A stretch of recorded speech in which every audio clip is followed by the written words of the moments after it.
Por mais de 2000 anos, um enigma matemático confundia a cabeça das mentes mais fantásticas do mundo. Era um tipo de problema que necessitava de matemáticos corajosos o suficiente para enfrentá-lo. Mas qual é o grande mistério da matemática? A história que confundiu matemáticos durante séculos é o enigma dos números primos. Esses números aparecem em uma ordem completamente desorganizada. Parece não haver nenhuma forma que ajude a descobri-los. Durante séculos, os matemáticos tentaram encontrar algum sentido para esses estranhos números. O gênio do século XIX, Carl Friedrich Gauss, foi o primeiro a detectar uma forma. Gauss descobriu que a sequência de números primos diminuía com uma certa regularidade. Mas isso era apenas uma hipótese. Gauss não tinha como prová-la. Depois disso, um dos pupilos de Gauss, da Universidade Alemã de Göttingen, também tentou desvendar o mistério iniciado por Gauss. Seu nome era Bernhard Riemann, que fez uma descoberta fantástica. A história dos números primos. O ano era 1859, que se tornou um ano único para o mundo da matemática. As hipóteses continuam. Riemann estava trabalhando em uma fórmula matemática conhecida como função zeta. A função era parecida com uma calculadora. Você colocava os números e um resultado aparecia no final. Riemann percebeu que poderia usar a função zeta para construir uma paisagem matemática tridimensional. Como uma lente mágica, a função colocou-o frente ao velho universo de números, contra o estranho e novo mundo da geometria.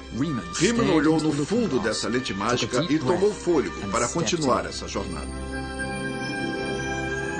Distribuição sinapse. A princípio, Riemann não fazia ideia de que a função zeta estava conectada aos números primos. Mas pelo outro lado da lente, ele começou a pensar que os contornos da paisagem criados pela fórmula poderiam desvendar o segredo dos números primos. Pelo lado leste, a paisagem parecia evadida em um vasto terreno plano. Mas se Riemann olhasse para a direção do oeste, uma cadeia de montanhas ficava à sua vista. Uma montanha tinha seu pico para além do infinito.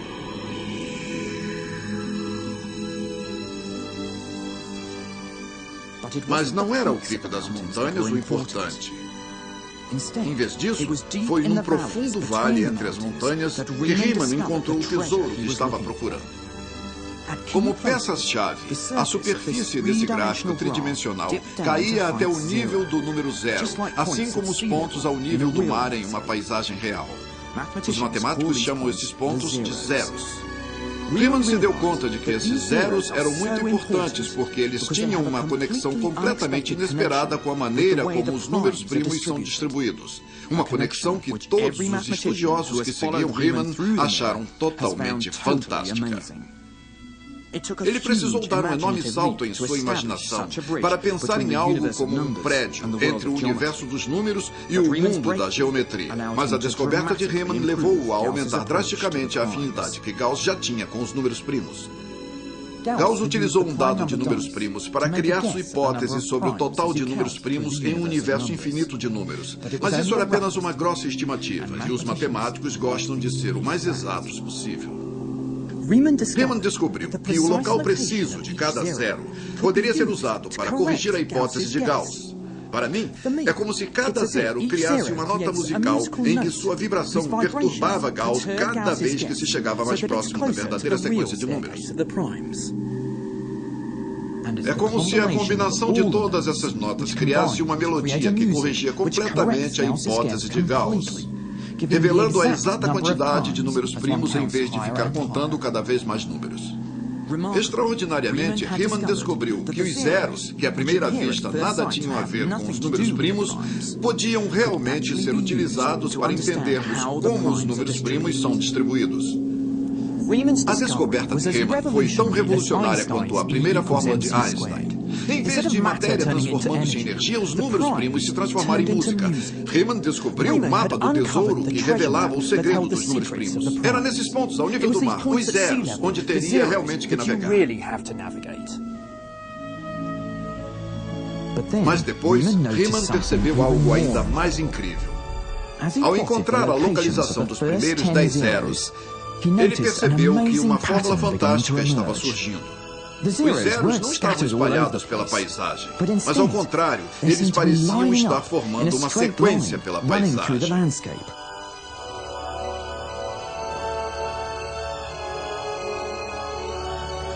Riemann não podia acreditar que era coincidência que os primeiros 10 zeros estavam nessa linha. Ele propunha que todos os zeros, infinitamente, poderiam estar postos na mesma linha. Essa tal que eu estou falando.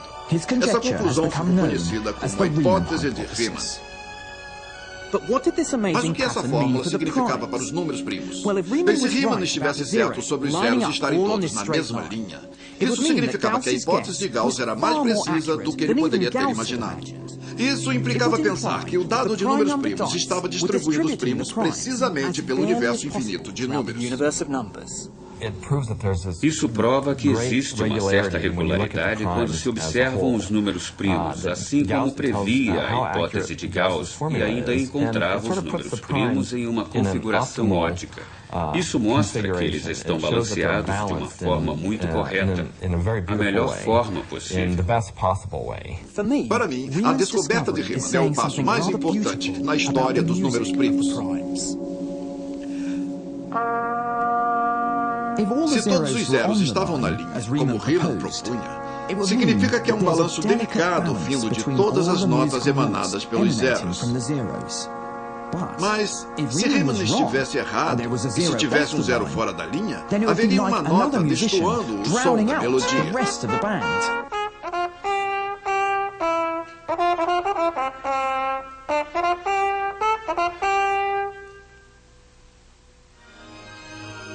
Mas Riemann não acreditava que havia um zero fora da linha. Ele estava convencido que quanto mais longe ele viajasse pela paisagem, todos os zeros estariam na linha, dando a entender que a hipótese de Gauss estava muito perto da verdade sobre esses números.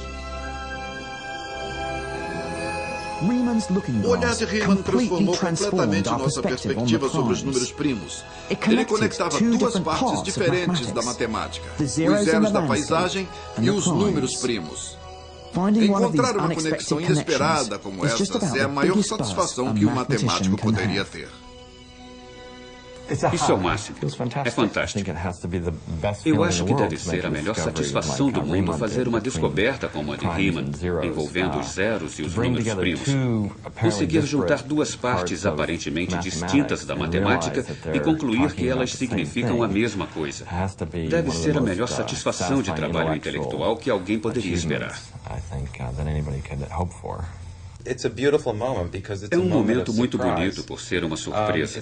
É um momento excitante porque às vezes você se sente, ahá, e de repente se dá conta que duas coisas diferentes estão relacionadas e lhe dão a solução para um problema que diversos estudiosos da área não conseguiam solucionar. Certamente é uma grande emoção quando você consegue fazer uma conexão desse tipo. Para a maioria dos matemáticos, isso só acontece uma ou duas vezes na vida. Isto é, se for uma pessoa de sorte, tenho que dizer. Mas é um momento maravilhoso, o mais fantástico de todos.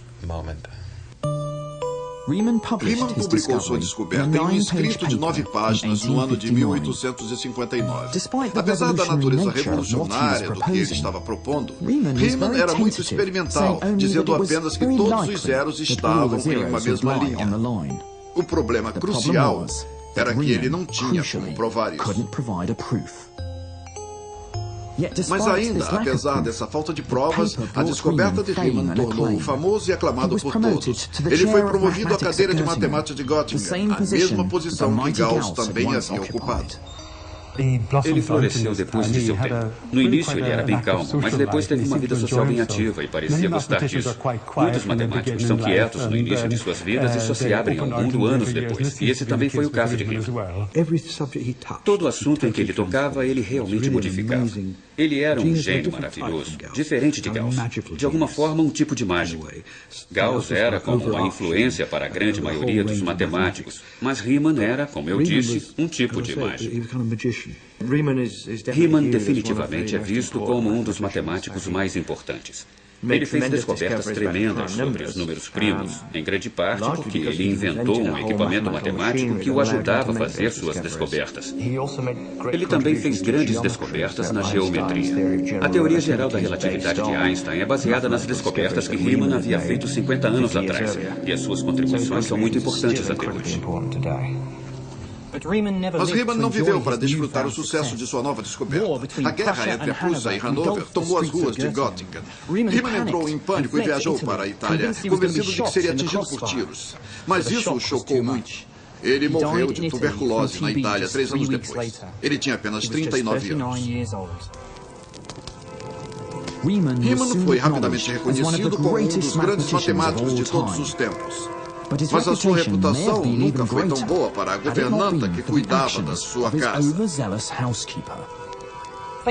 Ao encontrar os escritos de Riemann espalhados por seu quarto, ela jogava vários de seus escritos ainda não publicados no lixo. Nunca saberemos exatamente o quão perto ele estava de provar sua hipótese. Em vez disso, suas ideias desafiam as futuras gerações de matemáticos. Agora, o sonho de todo matemático é provar que Riemann estava certo sobre a localização dos zeros. A hipótese de Riemann é realmente uma questão fundamental, mais do que uma teoria numérica, talvez para toda a matemática. Por que um problema deveria ser importante? Bom, em parte por tentar resolver um problema que busca solução há muito tempo. Parte porque é um argumento muito claro e bem explicado. E também porque se relaciona com uma fundamental quantidade de números primos. Isso é incrivelmente importante porque se tornou um ícone de um problema. É como colocar um homem em Marte ou algo do tipo. É um problema que todos querem solucionar. No início do século XX, a hipótese de Riemann se tornou um dos maiores mistérios matemáticos insolúveis do mundo. A busca por provas ainda era algo que frustrava todos. Mas logo após a Primeira Guerra Mundial, houve uma descoberta dramática. Ela não aconteceu em Göttingen, mas do outro lado da Europa.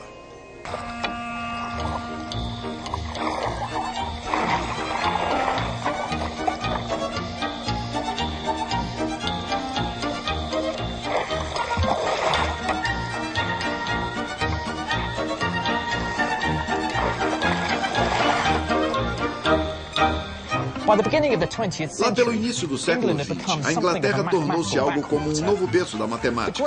As maiores universidades permaneciam intocáveis à revolução matemática que ocorreu nos continentes durante o século XIX.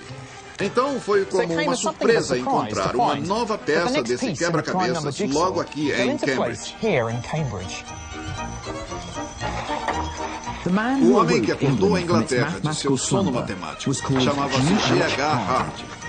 Ele foi obcecado pelos números primos durante toda a sua vida. Uma vez, Hardy declarou que uma tabela de números primos era melhor que um jogo de futebol para entretê-lo. Mas havia um outro esporte que fascinava Hardy.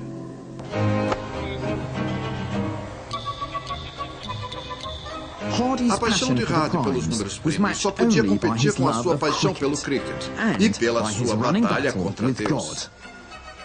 Ele queria desesperadamente refutar a existência de Deus, mas ao fazer isso, Deus se tornou o maior jogador em sua vida. Em suas viagens para assistir a jogos de cricket, Hardy levava sempre uma bateria anticrença para afastar qualquer possibilidade de chuva. Mesmo no dia ensolarado, ele carregava sempre um casaco, um guarda-chuva e uma bolsa embaixo do braço. Isso era para enganar Deus, para que ele pensasse que fosse chover, e então ele poderia ter algum trabalho. Ele acreditava que Deus, seu maior inimigo, asseguraria que seu dia de sol não iria sair dos seus planos. Uma vez Hardy enviou uma carta a um amigo afirmando que tinha conseguido provar a hipótese de Riemann, mas a sua excitação durou pouco. Isso foi um outro jogo de Hardy com Deus. Ele enviou a carta logo após um período de agitação intensa dos mares, na certeza de que seu amigo não receberia. Ele acreditava que Deus nunca o deixaria levar ao mundo suas impressões sobre o problema que tentava resolver. A maior contribuição de Hardy sobre os números primos deu-se logo no início de sua carreira. Riemann disse que havia tantos zeros na linha que era bem possível de todos estarem lá. Hardy mostrou que havia, no mínimo, uma infinidade de zeros nessa linha, o que era, de certa forma, uma justificativa para o que Riemann disse. Apesar do avanço da descoberta de Hardy, que finalmente provou a hipótese de Riemann, o infinito era ainda uma grande besteira. É possível provar que há uma infinidade de zeros na linha, com qualquer quantidade que conseguir ser checada.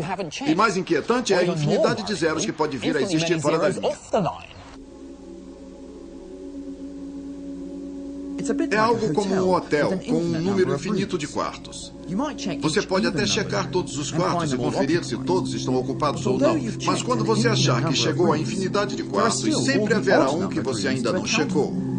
No caso de Hardy, em vez de checar quartos para ver quais estavam ocupados, ele estava checando os zeros para ver quais estavam na tal linha. Infelizmente, Hardy não conseguiu provar nem que a metade dos zeros estava na mesma linha. Sua descoberta é extraordinária, mas ainda havia um longo caminho a percorrer.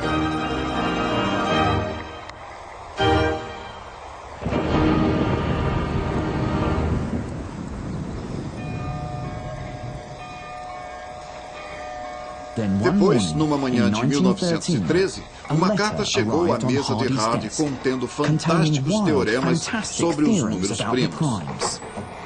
O escritor afirmava ter calculado a quantidade de números primos até chegar ao número 100 milhões com nenhuma margem de erro. Se fosse verdade, seria um enorme passo adiante. Hardy simplesmente jogou a carta no lixo, mas a matemática aguçou a sua curiosidade de estudioso. Então, no início da noite, os teoremas começaram a revelar a mágica contida neles. Hardy concluiu que a carta tinha sido escrita por um gênio. Mais intrigante que isso era que a carta tinha vindo do outro lado do mundo.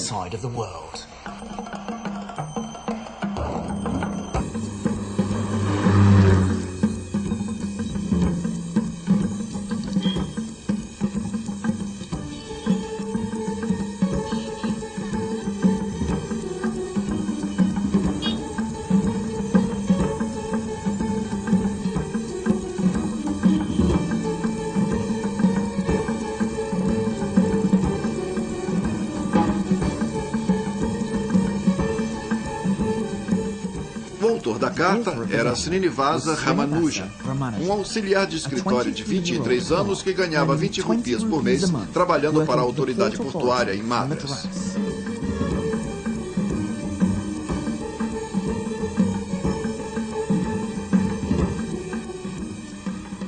Assim como Hardy, Ramanujan era obcecado pelos números primos. Em vez de cumprir suas tediosas tarefas de cuidar das contas dos navios, Ramanujan gastava seu tempo com cálculos sobre os números primos. Depois do trabalho, Ramanujan gostava de caminhar descalço pela praia, ainda pensando nos números primos. Ainda não havia como saber dos avanços conquistados no outro lado do mundo. E, milagrosamente, ele redescobriu que, sozinho, todos os resultados que Riemann tinha provado 15 anos antes.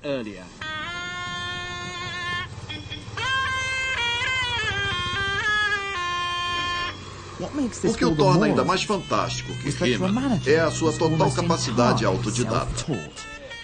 Ele já mostrava precoces habilidades matemáticas ainda na escola do vilarejo de Kumbakuru.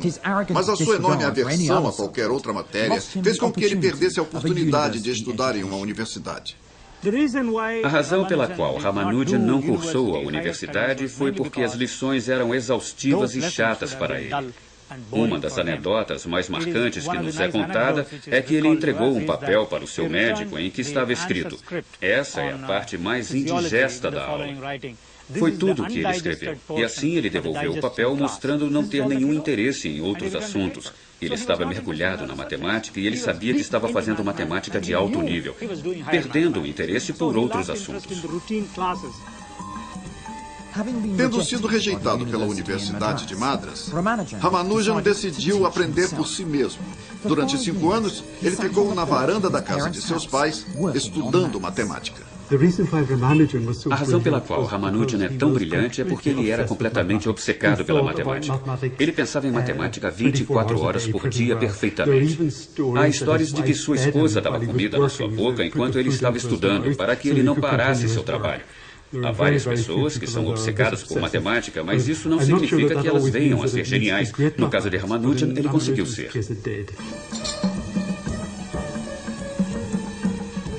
Desabituado às convenções matemáticas usuais, Ramanujan mergulhava no problema de números primos com um entusiasmo de criança.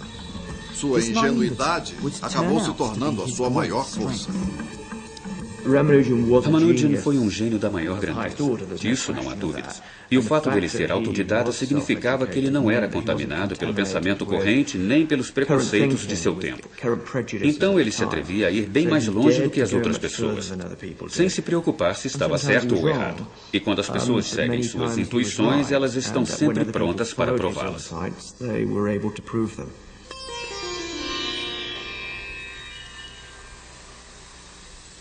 Na maioria das vezes, a criatividade matemática é difícil de ser entendida. Mas a forma como Ramanujan trabalhava era sempre um mistério. Ele afirmava que suas ideias eram dadas em sonhos pela deusa Namagiri, a deusa da família de Ramanujan.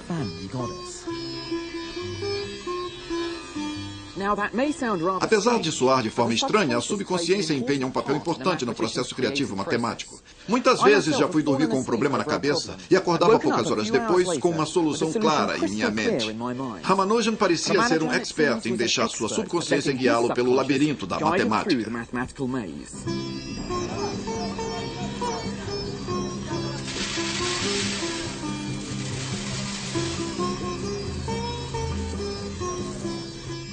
Desesperado para ter seu talento reconhecido, Ramanujan decidiu encontrar os matemáticos da Inglaterra e escreveu para Hardy. Já convencido da brilhante capacidade de Ramanujan, Hardy determinou-se a levar o precoce indiano para Cambridge. Mas Ramanujan estava relutante. Isso significava deixar sua esposa e sua família. E, em todo caso, como devoto de Brahma, ele acreditava que cruzar o oceano seria um verdadeiro martírio. Mas depois, um dos amigos de Ramanujan teve uma ideia. Percebendo seu desespero em ir para Cambridge, seu amigo armou um plano bem astuto. Ele levou Ramanujan a um templo para buscar inspiração divina. Depois de 3 noites no templo, como o amigo já esperava, Namagiri apareceu em uma visão mandando que Ramanujan cruzasse o oceano. O plano havia funcionado. Ramanujan deixou Madras e chegou à Inglaterra em 1914, logo após o início da Primeira Guerra Mundial. Ele rapidamente se familiarizou com a vista do Colégio de Trinity, onde ele aparecia no pátio de chinelos em vez dos desconfortáveis sapatos ocidentais. Ramanujan trabalhou com Hardy em vários problemas matemáticos. A dupla foi muito bem sucedida. Juntos, eles descobriram fantásticas soluções para vários problemas matemáticos. Mas o enigma dos números primos ainda os desafiava. Hardy o avisou de sua traiçoeira malícia e da recusa que esses números tinham em revelar seus segredos. A genialidade de Ramanujan devia ser forte o suficiente para levá-lo logo a uma descoberta antes de cair em depressão ou ficar doente. Ramanujan tinha trocado o isolamento matemático da Índia pela solidão cultural de Cambridge. Aqueles tempos foram muito difíceis. Os 5 anos em que ele ficou lá foram os anos da guerra. Então ele não conseguia se corresponder frequentemente com sua esposa. Sem Hardy, não havia ninguém com que ele pudesse interagir todos os dias. Ele não estava comendo apropriadamente. Ele era totalmente contra qualquer coisa que fosse derivada de carne, porque era radicalmente vegetariano.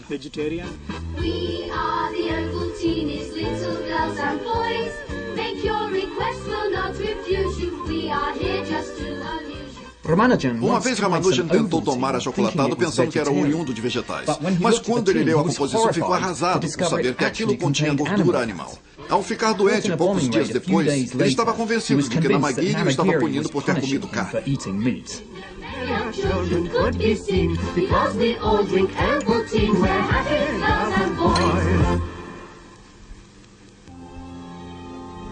Ramanujan ficou tão depressivo que tentou se suicidar atirando-se nos trilhos do metrô.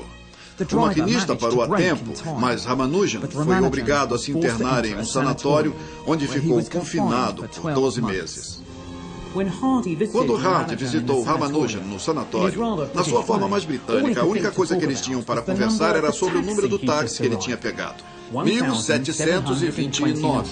Um número bem monótono, dizia Hardy. Não mesmo, respondeu o paciente. Esse é o menor número que pode resultar da soma de dois cubos de duas formas diferentes. Ramanujan nunca parava de pensar em números.